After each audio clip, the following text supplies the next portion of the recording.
Hey, what's up, everybody? This is Charles Sabansi. I want to welcome you guys to another episode of the Dreamers Pro Show, where we cover everything from sports, hot topics, classic debates, entertainment, and we give you guys a fresh perspective on things. And we see, man, today we got a pretty interesting show for you guys. But before we get into it, please make sure you like the video and subscribe to the channel. Also, if you want to follow me on Instagram, my name is Charles Sabansi. My handle is CTABANZ. If you want to follow Dreamers Pro, same name as the channel. And also make sure you check out the podcast that we have pinned in the comment section below if you want today's full show.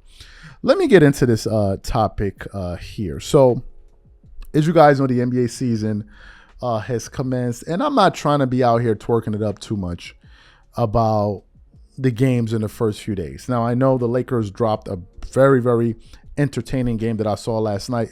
Funny enough, the Lakers and Clippers game was on at the same time. The Clippers game was not competitive at all, but the Lakers game was. So I ended up tuning out of that Clippers game at the end of the third quarter, and I started watching the Lakers game. And man, that was a game, right? It was something. It was very, very, very, very entertaining to see. Ultimately, the Sacramento Kings were able to come away victorious. But on the other end of the locker room, the Clippers, they ended up having a pretty big matchup in terms of the name of the player that was on the other team. Clippers ended up playing against Victor Wembanyama and the San Antonio Spurs. And what you will notice is whenever Victor Wembanyama plays against a team, they're always going to ask the opposing star to weigh in on what he thinks about Victor Wembanyama, number one, his game and his potential moving forward.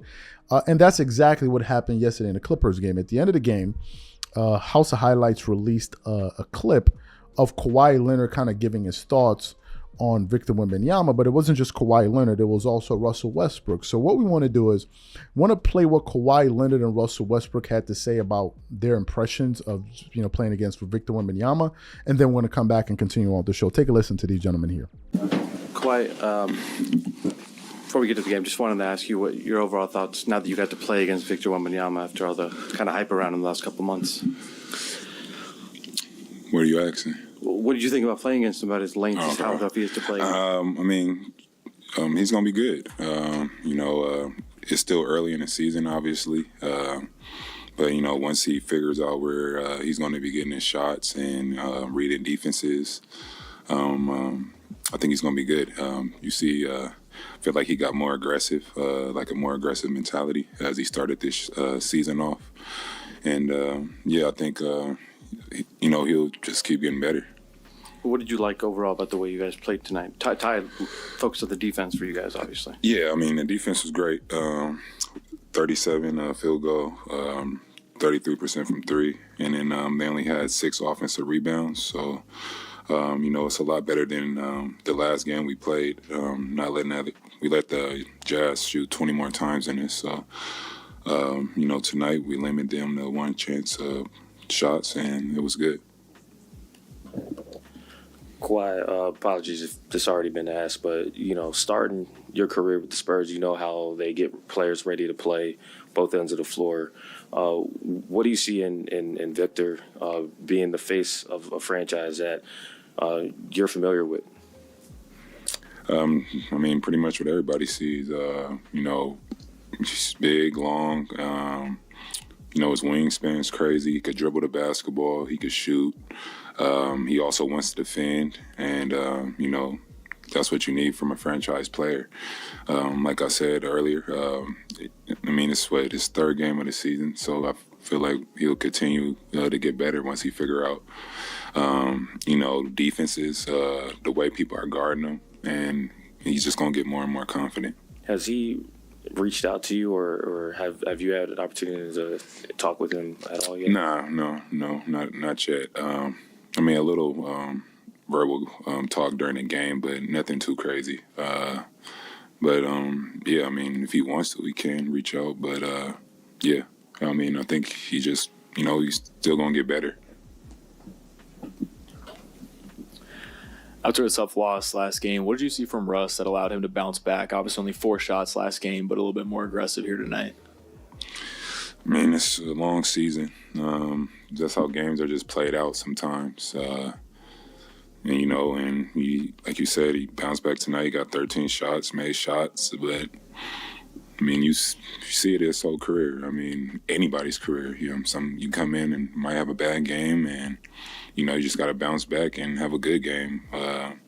not even saying that last game was bad. Just how the season is. It's ups and downs. Quite back-to-back home games where you guys had a 30-point lead, a 40-point lead. Where's kind of this early season aggression coming from? Was it from all the running in preseason and training camp? Like, what's got you guys going? I think just willing to win. I said this before, having rest to start the season with a point guard and having Bones and our bench players are coming in aggressive and everybody's focused. Everybody. It's just everybody. From me and PG starting off the game and then just trickle it down. But it's only game 3. Like I said, last game we gave up a lot of offensive rebounds. So we just got to be consistent. Just keep going. Question, now that you got to actually play against him and his length and everything, what were your thoughts on Vic and just his overall game? He's one of a kind, as we all know. It's going to get better each and every year during the season. As long as he keeps focused and keep improving his game, but he'll be fine. Did you really feel that length out there? Did you have to find a way to kind of neutralize it? Not me personally. He wasn't on me much, but it's there. That's all you need to know. So you heard what Kawhi Leonard and Russell Westbrook had to say here. Now, funny enough, in that game, as I was watching it, I noticed that Victor doesn't play that many minutes. That game, he only played 26 minutes. I'm not exactly sure why. He did finish the game going 4 out of 10 from the field. He went 0-2 from the 3. He ended up scoring 11 points, had 5 turnovers. Did he have a block? He did have 1 block, 2 assists, and 5 rebounds. Now, and then, of course, the Clippers, they play well. Russell Westbrook, he played well. He finished that game with 19 points. He had 2 turnovers. He finished with 3 assists, 8 rebounds. He shot 61% from the field, and he shot 60% from the 3. So the Clippers were able to dispose of this team quickly. Now, let me give you guys my thoughts on Victor Wembanyama. After watching him for a few games, as I said, I've noticed that he doesn't play high minutes, number 1. Number 2, I don't really know what position he is meant to play. I don't know what position he plays. He's either 5, he's either 4, he's either 2. Sometimes, he can bring up the ball up the court. I don't know what position he's playing, number 1. Number 2, Victor, I think, still thinks he's still finding his game, finding himself. He seems a little bit disoriented in the NBA game. And the reason I'm saying that is because I'm looking at his rebounds. For a guy that's 7'4", 5, whatever, he should be getting more rebounds per game. Yesterday, I think he finished that game with 5 rebounds. That should have been 10. But to be quite fair with you, the Spurs didn't have that many rebounds. Only finished the game with 37 rebounds. The Clippers who had 48. To me, as I was watching the game, I was also noticing that Zubac and some other guys were able to move him off of his spot. I was listening to Jim Jackson cover the game, and he was talking about some of the challenges that Victor may have early on in his career when he's not as heavy, right? When he doesn't have bricks in his back pocket. So guys are going to be able to shade him to various spots on the floor if he wants to if they want to inbound him the ball or feed him the ball in the post, mid-post, whatever it is. Defenders can now move him 1 or 2 feet outside of his originally intended spot where he may feel comfortable to catch the ball, in which case he may be forced to, go into a triple threat position and then face up and then try to score that way, whereas kind of backing his defender down and then in the low post and then trying to score over him. I think that will change as he puts on more weight. But what I do like, based on what I've heard from various NBA players, not just Kawhi Leonard, not just Russell Westbrook, I even heard Paul George say it, is that a lot of these people believe that Victor Wembanyama's ceiling is extremely high, and I think so too. Now, we recently produced a show around some of the things that were transpiring around the Brett Favre scandal, right? The welfare scandal that's taken place there in Mississippi. And in that show, I was basically saying towards the end that I was surprised at the lack of coverage that this story is getting, given the nature of the story, number 1, and number 2, and given the fact that it's involving a high-profile person. And in this case, we're talking about a former NFL Hall of Fame quarterback in Brett Favre, right? So given the fact that Favre has such a huge public persona, it's surprising that not that many media outlets are covering this. So what happened this morning? I was going through the internet and I came across a front office report. And this report had the following headline. It said, Mississippi Welfare Agency offers theories on Brett Favre's missing text messages. And I was like, this sounds a bit interesting. So I started to read through the article and I said to myself, some good information here that we can share with the audience here. But what I've also understood is that maybe there's some people out there that don't have all of the details, right? Because it's a long-standing case that's been running now for quite some time. And even me myself, there are a lot of parts of this case that I'm still trying to put together. So what I did this morning was I looked for various videos on YouTube that can give a quick summary of the essence of this particular case. And I came across a clip that was produced by ESPN a number of years ago. So what I want to do is play just a quick soundbite that essentially explains the premise of this case. And then we're going to come back and get into the article and get into the details here. So take a listen to what this clip had to say here about this scandal. Take a listen to that there. In 2019, the state of Mississippi began investigating what would become the largest welfare scandal in state history, discovering nearly $80 million in federal welfare money intended for the poorest people in the nation's poorest state were allegedly misspent by the rich and powerful. Among those accused, hometown hero Brett Favre. The first time that I knew that Brett Favre had some sort of intersection with our investigation was when an investigator walked into my office and he said, "I need you to watch this video." State Auditor Shad White led the investigation. It was a video of Mr. Favre promoting Prevacus's product, which was a nasal spray that was designed to prevent concussions. And my first question was, what does this have to do with welfare money? And the investigator's answer was exactly, what does it have to do with welfare money? Prevacus was a pharmaceutical startup that Favre had a stake in. The Hall of Fame quarterback allegedly utilized his connections to get $2.1 million in government funds for the company and its affiliates. White and his team also discovered that Favre received $1.1 million for speeches he never made, and that $5 million went to build a volleyball arena at Favre's alma mater, the University of Southern Mississippi, where his daughter would play. In total, projects related to Favre received just over 10% of the misspent funds. He can say, well, I didn't know where the money is coming from, but if he's trying to say that I didn't know the money was government money, then that is just not true. You can see some text messages that show that he knew that this is not just money that can be spent any sort of way. Text messages show that beginning in 2017, Favre contacted multiple high-powered figures, including then-Governor Phil Bryant and Nancy New, both fellow USM grads. At the time, New was the head of a local nonprofit that handled federal funds, including welfare dollars from TANF, the Temporary Assistance for Needy Families program. Favre denies knowing the money he received came from welfare dollars, and has declined ESPN's interview requests. You see $5 million going to a brick and mortar building that'll be eventually torn down. It shows that the state of Mississippi's priorities are in the wrong place. So you heard what the ESPN report had to say. Now I want to get into this article and read some of what it has to say. It continues on. It said the legal battle over Brett Favre's text messages has led attorneys for the Mississippi Department of Human Services to ponder why the Hall of Famer can't find texts that could shed light on his alleged role in the welfare scandal. Favre was interviewed by the FBI in 2020, although he hasn't been charged criminally by federal or local authorities, as others have, over their alleged involvement in the largest public corruption scandal in Mississippi history that saw the misappropriation of at least $77 million of federal welfare funds. First, he claims he does not have his 2017 text messages, but somehow this does not mean that those messages have been destroyed, lost, discarded, or otherwise disposed of, MDHS lawyers wrote in a Thursday filing obtained by the front office sports. This is an Orwellian doublespeak. If Favre deleted his text messages after the FBI interview, or after the news were arrested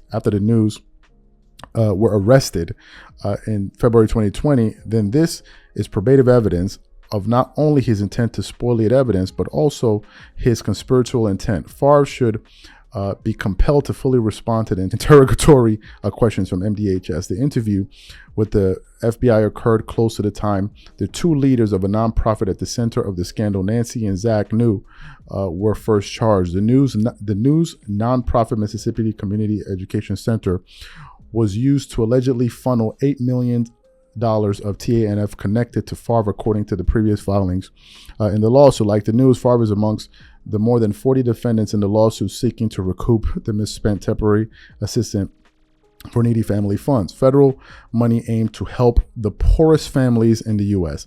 MDHS has sought the text messages from Favre's phone as far as back as 2017, in large part to authenticate the many texts that were obtained via subpoena from other defendants in the case. One potential explanation MDHS lawyers offered: Favre turned his phone over to the FBI.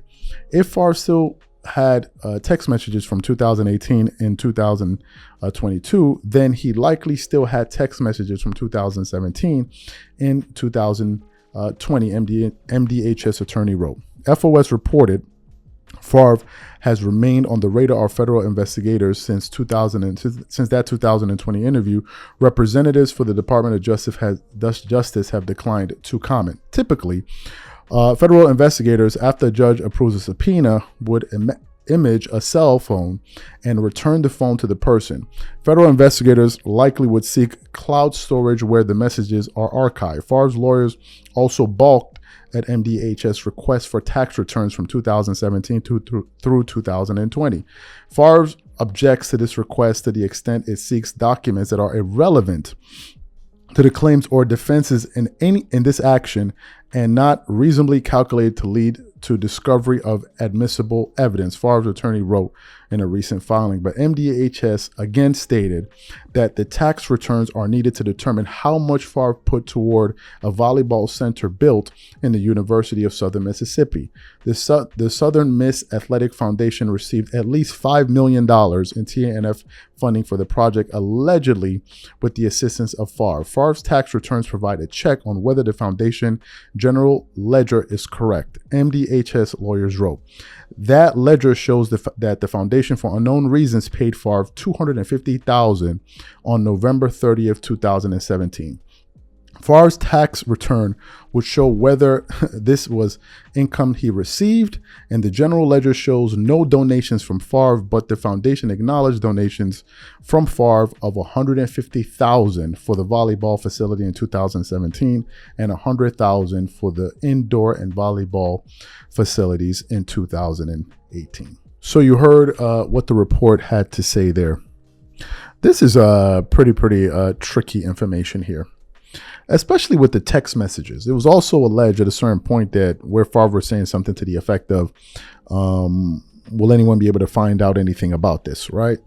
There seems to be a lot of smoking guns. Obviously, no one is pointing any definitive fingers to say, okay, this is what this person did wrong, that's what that person did wrong.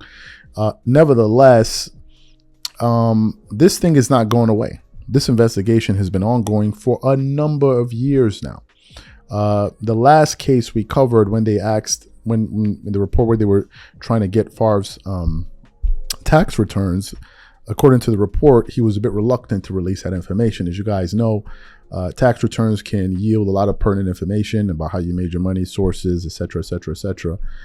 So if you don't want to release that information, it seems a little bit fishy. Some would then begin to wonder, okay, why don't you want to release that information? Obviously, people have privacy reasons. Maybe they don't want people going through their tax returns. I don't know, right? Maybe they feel like that's just information for themselves, and maybe with their accountants and whenever they're filing, maybe that's it. I don't know why. Various people have various reasons for why they want to withhold their taxes. But in this particular instant, I don't see this case going away. What I would like is for it to have more coverage. Now, this isn't one of those salacious stories where we're talking about maybe like a Dwight Howard, which is quite interesting. It really shows you how low sports media has fallen. Denver looks good. Yeah, Denver, man. I would have to say, yeah, Denver, like, look, y'all forget. We won last year, and let's say we may be better. And some other teams may have closed the gap, but there was a gap. Lazily, I would say, without rooting with my heart, I'll say Boston, Denver. Who you got? For me, man, damn, it's so hard not to. Oh, God, they're going to roast me, so I'm not going to say the Clippers, although that's why I want to win. I wouldn't be surprised. I honestly wouldn't be surprised if Denver goes back to the final. People are losing their damn minds over the fact that Anthony Davis and they lost it. I'm like, they swept the Lakers last year. Like, I mean, there were damn good teams. So for them to lose again, I mean, I don't know the big shocker. So to me, I think it could be Denver. And in the East, man, I'm gonna have to go with Giannis and Damian Lillard. But I think the Nuggets could probably repeat this year. I think they can win it again. Yeah, I think they can win it. Yeah, again. I mean, look, what they doing over there in Milwaukee, that's going to be silly too. Middleton, a little injury concern, but still, that's a big three. Phoenix is sneaky too. Like, you know, Kevin Durant is my favorite player, even though I think LeBron's the GOAT. Really? Point being. Really? Wow, I didn't know that. Okay, deep, silky, Really? silly. Wow, The dude was built in the heavens of basketball. Like, the dude is insane. Who's your favorite player? My favorite player of all time is Kobe. But I love MJ. I love Kawhi. Obviously, KD's a monster. So for me, it's Kobe, Kawhi, and MJ. Those are my three guys. I can't. Kobe number one. I'll pick Kobe. How come you didn't? Well, I know LeBron. I heard. You gonna do it? You gonna do it to me? I got LeBron. I got LeBron number 4 all time. I got him number 4 all time. As a matter of fact, we got a show coming out today when I'm going at LeBron. Funny enough, but. Nah, Kawhi, I roasted him all throughout the summertime, like, because I'm like, Kawhi, like, there's nothing you can do. But for me, I think LeBron is one of the 4 greatest players. I got MJ, I got Kareem, I got Kobe. There's no way in hell I'm putting LeBron up. I'm sorry, I'm just not gonna do it. Kobe better, LeBron. Kobe Bryant is 100. Respect. Rest in peace, Kobe. Stop playing, though. Come on, man. You can't move him up because he passes away, dog. You can't do that. This is about to turn into a long show because for me, listen, Kobe. I'm sure you got stuff to do. I don't want to keep you here for the next 30 minutes. No, I'm good. Let's go. You got me up now. Let's go. What? No, I knew. I saw you on Speak for Yourself. I saw you pick LeBron then, so I already knew. Listen, Marcellus, man, let me ask you a question. To me, I think Kobe is the best. I think Kobe's a better two-way player. I think he's more clutch. I think he's mentally tougher. And he doesn't make excuses for losing like LeBron. So to me, there's no way I could have LeBron ahead. I just can't do it. I just can't. Okay, can we?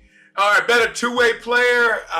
That's tough. You know he's a better two-way. He got more. Yeah, you know that. Yes, like Kobe was unstoppable. See, this is the problem when you split hairs. It's like people think you're really dissing the other guy. You're like, no, these are 2 A pluses that we're just trying to say, which paper am I going to take? You know?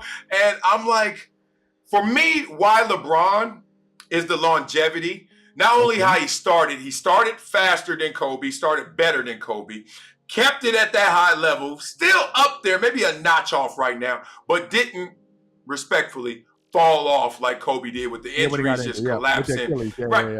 And that counts because if we're going to do it to Jordan and then the breaks and then the Wizard years, it's like y'all not going to give LeBron the props for not falling off, but then we're going to disregard it for the other 2 greats to keep them up there. To me, it all counts, you know. Nas' first album and all the ones he had with Hit Boy, you know what I mean? Like they all count. Got you. So the full body of work is what you're judging it on. Yeah, and we're not done with that body of work. The movie's still playing. No credits yet with LeBron. We're still watching that movie, and it's still damn good. He's just got to work on Anthony Davis and his mentals. But as we talked about before, Anthony Davis doesn't feel comfortable fully flexing. He's going through the same dynamic and suffering that we talked about earlier in the show. So that's why you don't see AD consistently be great. It's a tough full flex for AD in that number 2 role. Breeds. You mentioned LeBron James. LeBron goes into his 21st season. He's going to be turning 39 in December.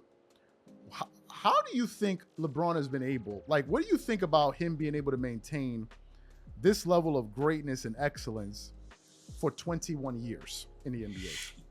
Yeah, man, I think that's his most amazing attribute is the dedication to do it this long, that well. I mean, people got to understand, even Michael Jordan, for whatever reasons, whether it was the death of his father, his pursuit of baseball, fatigue, issues with ownership, took 2 breaks. Like, this dude ain't stopped. Can't stop, won't stop. Bad boy. I mean, it's insane. So, like, it always starts with the physics. Let's be real. Like, some guys are just built to do things. Some guys are injury prone. So I give you an example of another freak. So Victor is a freak. LeBron's a freak. Javon Curse was a freak. Literally called the Freak. And I remember we were at the Pro Bowl. And I was like, all right, this is his rookie year. I'm at the Pro Bowl. I'm like, damn, this dude is sick. And he played my position, but he's 6'6", 240, run a 4.3, like just crazy. So we're at the Pro Bowl. And so everybody there is a beast. And we have to do 10-yard get-offs. Let me give you this, Charles. This blew my mind. Coach like, said, go. And everybody put their hand down, ready for him. Said, go. We all took our first step. Javon was on his almost 3rd step, done with the damn 10 yards. Like, all we saw was the bottom of cleats. And we were like, his arms down to like the ground, basically. Hands this big. Just, you see him today, he's in super duper shape, lean. He's a freak. And he wanted to work. Now, the only thing that undermined him was he got injured. What could undermine Victor? Injuries. What's hurting LeBron the last year or 2? Yeah, the injuries starting to catch up with that age. Other than that, these physical freaks, the physics takes over. And he's dedicated like that.